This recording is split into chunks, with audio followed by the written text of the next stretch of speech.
Transfer hustle के 4th addition में आपका स्वागत है। मैं हूं Jatin Gupta, delighted to be joined by Aneek, Indrashish and Tejasvi. Transfer hustle में एक बड़ा तड़कता फड़कता टॉपिक आ गया है, वो है सेंट्रल अटैकिंग मिडफील्ड में, जिसमें से हमारे पास कुछ ऑप्शंस है। आप हमेशा देखते हैं यूनाइटेड को पास्ट सीजन दिस सीजन में लिंक करते हुए, लास्ट सीजन में मेडिसन से लिंक कर रहे थे, इस साल कुछ और प्लेयर से लिंक कर रहे हैं। बेसिकली फॉर्म, कंडीशन और जो भी ये ट्रांसफर का कोविड पे सिचुएशन चल रहा है, जो भी इससे बन पड़ता है, उसके बारे में डिस्कस करेंगे। तो 3 नाम सबसे ज्यादा लिंक हो रहे हैं। तो अभी हाल फिलहाल में हुए सर्ज मिलिंकोविच-साविच फिर से लिंक हो गए मैनचेस्टर यूनाइटेड से। ये भी बहुत एक कनंड्रम सिचुएशन है। And then with him we have Jack Grealish, जो कि एक मैनचेस्टर यूनाइटेड फैंस लगे हैं कि नहीं, जैक ग्रिलिश आएंगे मैनचेस्टर यूनाइटेड में।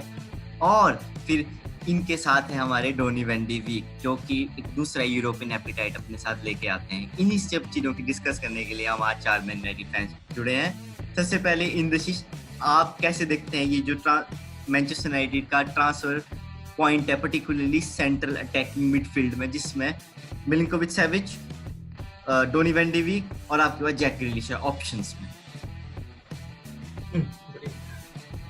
तो देखिए, सबसे पहले आते हैं जैक ग्रिलिश के बारे में। तो जैक ग्रिलिश का प्राइस टैग अभी 80 मिलियन एस्टन विला ने कोट किया है, जो करंट फिगर है। और उसके बाद आता है वैन डी वीक, वो काफ़ी यंग है। तो अगर आप तीनों में से मेरे को पूछे तो मैं ऑब्वियसली मिलिंकोविच-साविच के पास जाऊंगा, क्योंकि वो तीनों पोजीशन में खेल सकता है। सीडीएम भी खेल सकता है, पोग्बा के पोजीशन भी खेल सकता है और सीएएम भी खेल सकता है। तो अगर मान लो कभी हम लोग को ब्रूनो को रेस्ट करना हो तो पोग्बा को हम ब्रूनो की पोजीशन में खिला के मिलिंकोविच-साविच को खिला सकते हैं। ऊपर से वो मैनचेस्टर यूनाइटेड जो टीम है उसमें स्ट्रेंथ लाएगा, जो हम लोग पूरा लैक करता है, कि स्ट्रेंथ, हेडिंग एबिलिटी, शूटिंग, ये सारे ये हम लोग का टीम में एक्स्ट्रा एडिशन होगा। ऊपर से वो सीरिया खेलते हुए आ रहे हैं, जहाँ पे उसने काफ़ी अच्छा परफॉर्म किया। इंद्रशीष तो मिलिंकोविच-साविच पे जा रहे हैं, पर अनीक के 3 प्लेयर, क्वालिटी प्लेयर लिंक हुए हैं मैनचेस्टर यूनाइटेड से, और इन तीनों में से मैनचेस्टर यूनाइटेड में भी सिचुएशन के हिसाब से किसी के साथ भी जाए। बट आपको क्या लगता है, कौन है आपकी प्रेफरेंस इन तीनों में? बिफोर प्रेफरेंस, मेरा फर्स्ट पॉइंट ये रहेगा कि price tag is very important. जैसे आपने कहा कि जैक ग्रिलिश का 80 मिलियन अगर अभी कोट आ रहा है, एज ए मार्केट प्राइस आ रहा है, that is too huge and I don't think कोई तुक बनता है फिर जैक ग्रिलिश को। ऑफ कोर्स परस्यू कर सकते हैं, बट साइन करने का कोई तुक नहीं बनता है इस प्राइस पॉइंट पे। सिमिलरली आई थिंक मैं थोड़ा सा डिसएग्री करता हूँ इंद्रशीष से, in the sense that Savic of course काफ़ी अच्छे प्लेयर है एंड 3 पोजीशन कवर कर सकते हैं हमारे सिचुएशन में। Pogba, he is like if I may not sound very bad, he is like a cheaper Pogba right now. 6 feet 3 उनका height है, शील्ड करते हैं, गेम बना सकते हैं, पासेस उनके अच्छे हैं, लेफ्ट फ्लैंक पे अच्छे पासेस देते हैं, सेंटर फॉरवर्ड को दे सकते हैं पासेस, थ्रू बॉल खेलते हैं and day in day out अपना गेम दिखा रहे हैं सीरिया ए में। But coming to the third player van de Beek, I think I would go with him. अगर 40 to 50 मिलियन भी अगर प्राइस रहता है उनका ट्रांसफर विंडो में, he is a young player, excellent है, सेंटर मिडफील्ड में खेल सकते हैं, प्लस राइट विंग में भी खेल सकते हैं। बेसिकली राइट विंग में अगर वो हमारे सेटअप में बहुत जल्दी फिट हो जाएंगे एंड यंग है तो टाइम भी रहेगा उनके पास ग्रो करने का। एंड इस टीम के साथ तो हमारी टीम ही एक्चुअली काफ़ी यंग बन रही है, और इस टीम को पीक करने के लिए 2 या 3 सीजन तो लगेंगे। तो कोई भी अगर यंग प्लेयर आता है तो वो इजीली फिट हो जाएगा and with the team they can develop. Aneek कह रहे हैं कि डोनी वैन डी वीक के पास वो एक स्ट्रेंथ है, एक क्रिएटिविटी है, जो मैनचेस्टर यूनाइटेड को इस मूवमेंट पे बहुत सूट करेगी। रही बात इंद्रशीष की, वो देख रहे हैं कि सर्ज मिलिंकोविच-साविच पे जाना है। तेजस्वी, क्या आपको लग रहा है कि जैक ग्रिलिश का जो प्राइस टैग बता रही है एस्टन विला 80 मिलियन, ये किस तरीके से उनके करियर को जस्टिफाई करेगा मैनचेस्टर यूनाइटेड से लिंक करने में? मेरे हिसाब से जो भी 80 मिलियन का प्राइस टैग पता लगा है हमें, उसके हिसाब से अगर देखा जाए तो स्टैट्स में ग्रिलिश के स्टैट सबसे वीक हैं इस सीजन में all competitions. Van de Beek के 10 गोल 9 असिस्ट हैं, सैविच के 8 गोल 8 असिस्ट हैं, ग्रिलिश के 8 गोल और 6 असिस्ट हैं। बट मेरे हिसाब से वैन डी वीक को आईएक्स अभी नहीं आने देगी कंसिडरिंग ज़िएच छोड़ गए हैं उनके सबसे स्ट्रॉन्गेस्ट मिडफील्डर जो थे, और उनका strength, I think team strength बहुत कम हो जाएगा अगर वैन डर बीक को इस साल निकालते हैं वो। तो सैविज से हम पहले भी लिंक हुए हुए हैं जब पॉग्बा के जाने की बात हो रही थी, तो और सैविज की प्रोबेबिलिटी बहुत ज़्यादा बढ़ गई थी यूनाइटेड में आने के लिए, बिकॉज उनका गेम प्ले बिल्कुल पॉग्बा वाला जो है सूट करता है हमें, हमारी पोजीशंस और स्ट्रॉन्ग करता है, बेंच को स्ट्रॉन्ग करता है, प्लेइंग 11 को स्ट्रॉन्ग करता है, नो डाउट। बट मेरे हिसाब से अगर ग्रीलिश को हम ले सकते हैं किसी भी तरीके से, बिकॉज वो कहीं ना कहीं तो जाने वाले हैं साल, वो एस्टन विला से नहीं खेलने वाले। और एस्टन विला जैसी टीम में रहने के बाद जैसा उनका परफॉर्मेंस रहा है, उन्होंने बहुत अच्छी अटैकिंग फुटबॉल खेली है। उनकी शॉट एक्यूरेसी में थोड़ा टाइम पहले पढ़ रहा था 36 to 40% के बीच में उनकी शॉट एक्यूरेसी है विद एस्टन विला जैसी टीम, और 8 गोल 6 असिस्ट। नो डाउट लॉकडाउन के बाद उनकी परफॉर्मेंस उतनी अच्छी नहीं थी, बट लॉकडाउन से पहले बहुत अच्छा खेल रहे थे। सो आई थिंक किसी और टॉप क्लास टीम में देने की बजाय I think United could go for a Grealish, if not Grealish then a Van der Beek for me, but Van der Beek का थोड़ा डाउट लग रहा है मेरे को कि आयक्स इतनी आसानी से नहीं आने देगी उनको अभी। तो मेरे हिसाब से जैक ग्रीलिश एक अच्छा साइनिंग होएगा। तो तीनों ने अपने अपने पिक कर लिए हैं अलग अलग। सबसे अच्छी बात तो यही लग रही है कि सभी फैंस के अपने ओपिनियंस है कि नहीं ये प्लेयर अच्छा है, ये प्लेयर अच्छा है या ये प्लेयर अच्छा है। तो जैसे आपने बात की सर्ज मिलिंकोविच सैविज की, जिससे आपको लगता है कि वो एक top of the top cream है, बट वहीं तेजस्वी ने कहा कि जैक ग्रीलिश के स्टैट्स सबसे वीक होंगे, बट वीक इसलिए भी क्योंकि वो यूरोप में नहीं खेल रहे और एक ऐसी टीम के लिए खेल रहे सबसे वीकेस्ट टीम के लिए, तो वही यही मान सकते हैं ना। डोनी वैन डी वीक की आईएक्स भी अच्छी है, लेट्सियो के साथ सर्ज मिलिंकोविच सैविज भी अच्छा है, बस इसके पास तो कुछ नहीं था। इसने जिस तरीके की अपनी पावर दिखाई, जिस तरीके से इसने अपनी लीडरशिप दिखाई है इस सीजन में, क्या आपको नहीं लगता कि वो leadership Donny van de Beek या फिर मिलिंकोविच सैविज या कोई और भी प्लेयर होगा जो इनकी पोजीशन पे आ सकता है, उनसे ये उस मामले में ओवर पार कर जाते हैं? तो फिर कैसे देखेंगे आप इनकी साइनिंग? देखिए, अगर जैक ग्रीलिश आ भी गया, अगर हम लोग 80 मिलियन से उसको ला भी दिया, तो हम ब्रूनो को बिठा नहीं सकते, या हम जैक ग्रीलिश को बोल नहीं सकते आप होल्डिंग मिडफील्डर खेलो।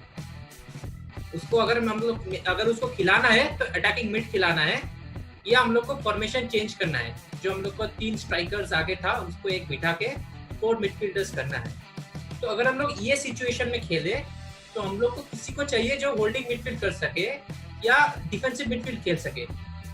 तो अगर मान लो कि हम लोग जैक ग्रीलिश को जितना भी पैसा है उनसे खरीद लिया, हम उनको खरीद के बोल नहीं सकते कि ब्रूनो आप बैठ जाओ, कि जैक ग्रीलिश आप बेंच से स्टार्ट करो। प्राइस टैग तो एक और जो स्टैट उन्होंने बोला कि शॉट टू गोल है, उसके लिए हम लोग का ब्रूनो ऑलरेडी वो पोजीशन खेल रहे हैं। जो थोड़ा चांसेस लेने वाला प्लेयर जो है, जो नंबर 10 है, 2 नंबर 10 है, जो चांसेस लेता है, जो गोल्स पे शॉट डालता है, तो उसके लिए ब्रूनो ऑलरेडी है। और अगर हम लोग सेम ब्रूनो टाइप प्लेयर ले 80 मिलियन पे, उसको शुरू में बेंच से खिलाना पड़ेगा, वो एडिशन नहीं होगा हम लोगों का टीम में। अगर उसी हिसाब से मैंने सर्ज मिलिंकोविच सैविज का बोला, क्योंकि उसमें वो मैटिच को डायरेक्टली रिप्लेस कर सकता है, स्ट्रेट वो फर्स्ट 11 में आ सकता है। मिलिंकोविच सैविज, पॉग्बा, फर्नांडिस, एकदम एक टॉप मिडफील्ड कॉम्बिनेशन हम लोग का बन जाएगा। इंद्रशीष ने एक बहुत अच्छे पॉइंट से छोड़ा। उन्होंने कहा कि मिलिंकोविच सैविज मैटिच को भी रिप्लेस कर सकते हैं और उनकी पोजीशन से भी खेल सकते हैं, बट उस पोजीशन पे जो एक नाम मेंशन किया है हमने, डोनी वैन डी वीक, वो होल्डिंग मिड भी खेल सकते हैं। उनके पास तो इतनी क्रिएटिविटी और बैटर भी खेल सकते हैं, प्लस यूरोपियन एपेटाइट के साथ भी आते हैं। तो अनिक, आप कैसे देखते हैं कि अगर यही बात है कि हमको मैटिच का भी देखना है कि कैसे इसको फॉर्मुलेट करना है, तो उस वजह से आपको क्या लगता है कि ये प्लेयर ऑलराउंड क्रिएटिविटी के लिए सबसे अच्छा रहेगा, या हमारे 2 ऑप्शन और है जिस पे हमें जाना चाहिए? बिफोर वैन डर बीक से आने से पहले मैं पहले ग्रीलिश की एक बार बात करूंगा। इंडस्ट्री से एकदम सही बोल रहे हैं कि अगर ग्रीलिश आ भी जाते हैं, वो मेन टीम में नहीं आ रहे हैं, प्लेइंग 11 में वो नहीं आ रहे हैं, वो एज अ बैकअप प्लेयर ही आएंगे। तेजस्वी का पॉइंट दूसरा है कि किसी और टीम को स्ट्रॉन्गर बनाने से अच्छा अपने पास प्लेयर को रख लो, बट अगर ग्रीलिश के पॉइंट ऑफ व्यू से सोचे और उनको अगर हम लोग कमिटमेंट नहीं दे रहे हैं प्लेइंग 11 का, फर्स्ट 11 का, जो उनके इंग्लैंड के चांसेस को हर्ट करते हैं, तो फिर उनके लिए भी डाउटफुल है कि वो यूनाइटेड आएंगे, because even I mean given the stage he is in right now, he would like to play every week Premier League में एटलीस्ट। तो वो एक प्रॉब्लम रहेगा ग्रीलिश का प्राइस पॉइंट के अलावा। Player wise he is excellent, but we have to also understand कि Aston Villa में अभी तक वो एज अ लीडर थे, but Aston Villa as a team is not filled with superstars. Manchester United as a team are filled with quite bit of stars, and वहाँ पे शायद वो लीडरशिप रोल नहीं रहेगा उनका, and he will be someone who will be difficult to manage in a way. Typical English brawler है, जो परेशानी कहीं ना कहीं करेंगे स्क्वाड में भी और क्लब में भी, डिसिप्लिन वाइज और otherwise. Coming back to van de Beek, I think the reason is अगर प्राइस पॉइंट सही रहा 40-50 मिलियन यूरो का अगर रहते हैं, एंड क्योंकि यंग है, काफ़ी टाइम रहेगा हमारे पास उनके साथ काम करने के लिए, वो काफ़ी पोजिशन में फिट हो सकते हैं। एक सबसे बड़ा पॉइंट जो हमारा वीकनेस अभी जो है कि राइट विंग से फिलहाल कोई खेल नहीं रहा है, एज इन लिंगार्ड अपने ही दुनिया में है, एंड आई थिंक अब निकलने वाले हैं, एंड पेरेरा भी उतना परफॉर्म नहीं कर पाए हैं। वहीं पे वैन डी बीक अगर हम उनको वहां से खिलाएं, राइट से खिलाएं, his stats from that position is excellent as of now. उनके crosses, I think crossing percentage almost 60% है, with decent bit of crosses he's putting in, plus अगर उनका box में हम touches देखें तो that number exceeds 130। वहीं पे अगर हम ब्रूनो का कंपेयर करें तो ब्रूनो का नंबर शायद 60 ऑड में है, including Premier League and his previous club, and वहीं पे लिंगार्ड एंड बाकियों का जस्ट डबल डिजिट से पहुंच ही रहे हैं, मतलब 15 या 16 होगा। तो talent wise he is one two look out for, and अगर मौका मिलता है अभी साइन करने का तो हमें कर लेना चाहिए। अनीक का कहना है कि टोनी वैन डी बीक एक सूटेबल ऑप्शन होंगे मैनचेस्टर यूनाइटेड के लिए, जिस तरीके की यूनाइटेड की कंडीशन है। बट इसमें एक बड़ा इंपॉर्टेंट क्वेश्चन आता है, ये तीनों अगर सुपरस्टार्स नहीं है तो एक क्वालिटी रखते हैं सुपरस्टार बनने की, आप इनका स्टेट इम्पैक्ट भी क्लब पे देख सकते हैं। तो आपको क्या लगता है कि इन तीन प्लेयर्स में तेजस्वी कौन सा ऐसा प्लेयर होगा जो कि फर्स्ट रेडी होगा to sit on the bench, allow Pogba and Bruno to play, and simultaneously वो कहेगा कि नहीं मैं अपना स्पॉट फिक्स करूंगा यहाँ पे और मैं दिखा के रहूंगा कि मैं इस जो अटैकिंग सिस्टम है इस पे आने का एक पर्टिकुलरली दावा रखता हूँ, फॉरगेट अबाउट रिप्लेसिंग मैटिच, क्योंकि उसका कोई और देखे मेरी इन दो पोजीशन से बैटल है। तो कौन सा सबसे अच्छा प्रेफरेबल चॉइस रहेगी यूनाइटेड के लिए?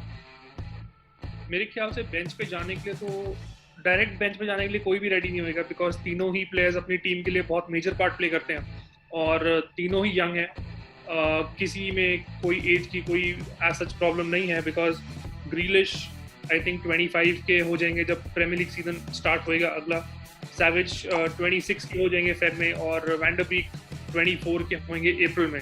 तो एज की कोई प्रॉब्लम नहीं है मेरे हिसाब से। मैं ग्रीलिश के पीछे इतना फोकस इसलिए कर रहा हूँ बिकॉज मेरे को नहीं लगता कि हम नेक्स्ट सीजन से ग्रीनवुड, रैशफोर्ड और मार्शियल को इकट्ठे खिलाने वाले हैं, बिकॉज हमारे पास बेंच पे एक स्ट्राइकर की मेजर कमी है इस टाइम पे। और मेरे ख्याल से 4 मिडफील्डर से ओले इस टीम को आगे लेके जा सकते हैं। मैटिच की रिप्लेसमेंट की मैं इतनी टेंशन नहीं ले रहा हूँ, तो मेरे से बहुत सारे यूनाइटेड फैंस अग्री नहीं करते हैं, but I see McTominay being a very good player.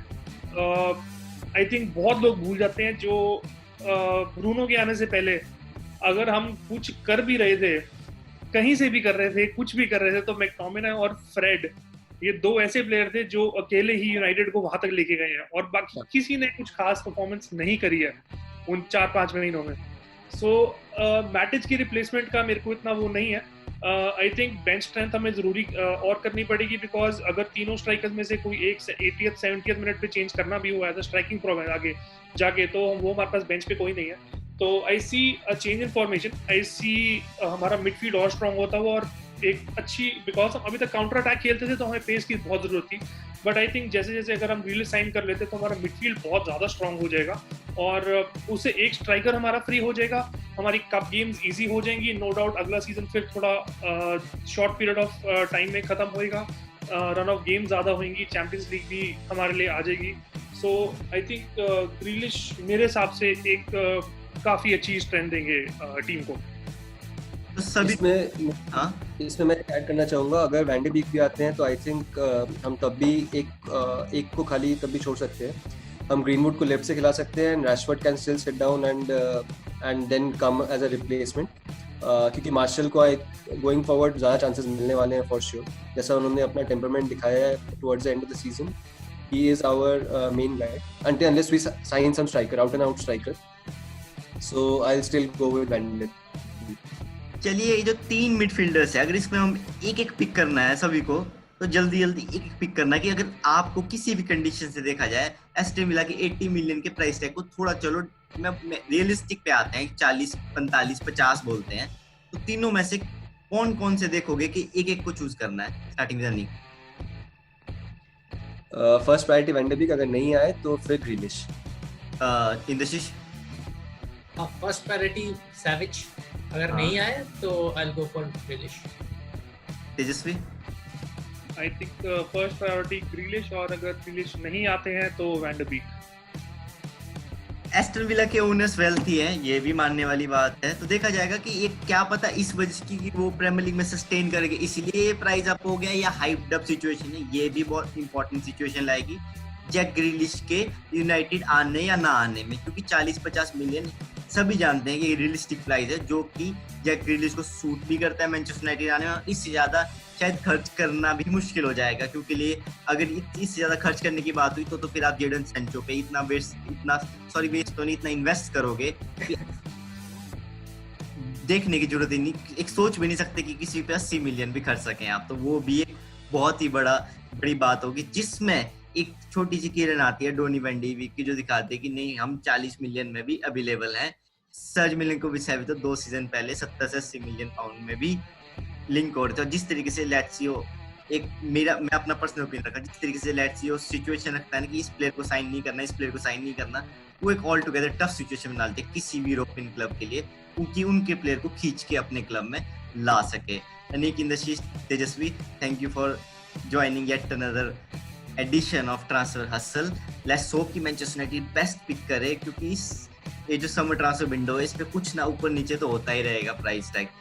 That's it, and please अपने कमेंट्स पुट कीजिए, आप कौन से प्लेयर्स को देखते हो कि जो मैनचेस्टर यूनाइटेड में इस पोजीशन के लिए रेडी है और सबसे सूटेबल ऑप्शन है।